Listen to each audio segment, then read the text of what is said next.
Cashirkeena maanta waxaan ku baran doonaa aggregate function marka aan joogno SQL-ka, kuwaas oo loo isticmaalo in lagu sameeyo xisaabta guud ee ku jirto xogta database-ka. Functionskani waxay soo saaraan natiijo hal qiime ah oo laga helo xog badan ama rows badan. Aggregate functionska waxaa ugu waaweyn county, taas oo ah tirada rowska ama lagu xisaabiyo tirada rowska. Sidoo kaleeta sum oo ah isku darka qiimaha column-ka, average oo ah in la soo saaro celceliska ama average-ka, iyo mean kaas oo muujiya qiimaha ugu yar. Sidoo kaleetana mixi wuxuu muujiyaa qiimaha ugu weyn. Markeena waxaan aadaynaa SQL-ka si aan si wadajir ugu aragno qaabka u shaqeeyaan. Okay asxaabta, maanta waxaan rabnaa inaan practice gareyno aggregate function. Aggregate function waxaa ugu caansan shantan county, sum, average, mean iyo mixi. Marka waxaan rabnaa inaan marka koobaad aan fiirino count sida u shaqeeyaa. Count waxaa lagu xisaabiyaa column-kan city tusaale ahaan inta row uu ka kooban yahay.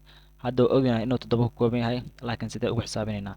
Aan dhahno select from waxaa dhahaynaa select marka dhahno kadibna waxaa dhahaynaa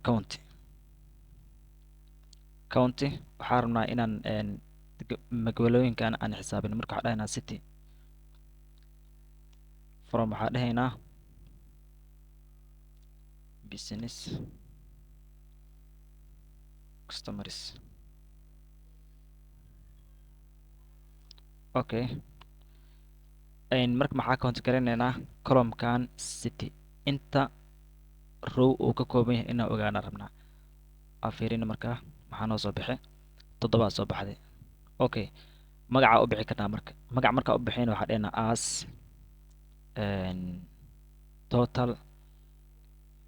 total city aan dhahno total city guud ahaan magaalooyinka inta row ay ka kooban yihiin. Total city waa 7. Sidaasaa count loo xisaabiyaa. Count waxaa lagu xisaabiyaa column-kaa rabtid inta row uu ka kooban yahay. Ha u gudubno tan labaad maxay tahay sum sida u shaqeysaa aadana. Sum waxaa la sameynaa waxaa la isku diraa purchase amount badeecada la gatay mid walba 200 mid la bixiyo 400 150. Guud ahaan lacagta maxay tahay si aad u ogaato waxaa u baahan tahay inaad isticmaashid sum. Okay, waxaa dhahno select sum waxaa dhahaynaa purchase amount gaarna aan isku darno. Okay, from waxaa u baahanay inaan kasoo qadan business customers. Okay, intaan aan gareyno waa kana guud ahaan lacagtan waxay noqotay 2950. Okay, markaan waxaan u gudbaynaa qaybta average-ka. Average sidoo kale waxaa ka soo saari doonaa isla purchasing amount.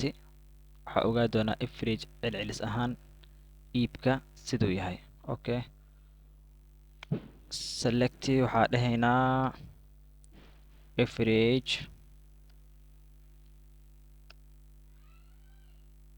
purchasing amount. Okay, from waxaa leenahay marka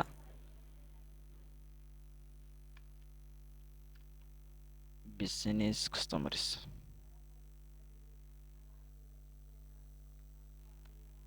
Okay, average-ka ayagana isku wada la maraa. Average-ka subax marka aan magac u bixino as average amount.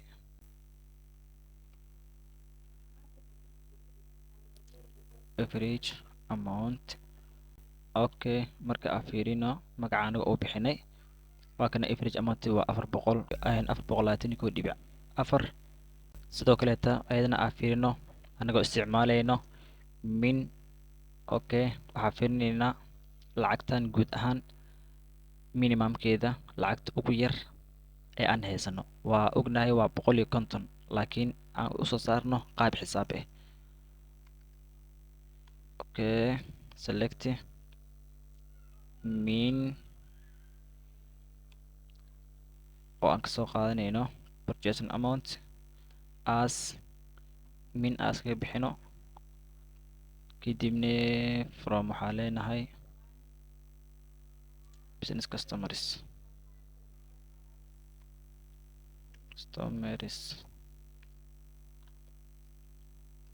Okay, business customers. Okay, waa kana 150 waaye minimumka lacagta waxyaabaha loo gatatan lacagta ugu yar ee wax loo gatay lacagta ugu badan ee alaab loo gatay maxay tahay marka ayadane aan ogaano maximum ama mix aa dhahaynaa wax u kala dugna waxaa dhahaynaa select mix okay waxaa kasoo qaadanaynaa purchasing amountiga sidoo kaleetana waxaa dhahaynaa from business customers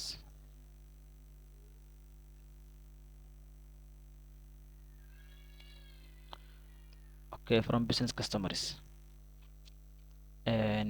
waa $1 lacagta ugu badan ee wax loo gatay okay aggregate function marka sidaan u shaqeeyaa insha allah inaa fahanteen rajeynaa aad u mahadsantihiin channelkan subscribe noo saara muuqaalkan like saara nabadgelyo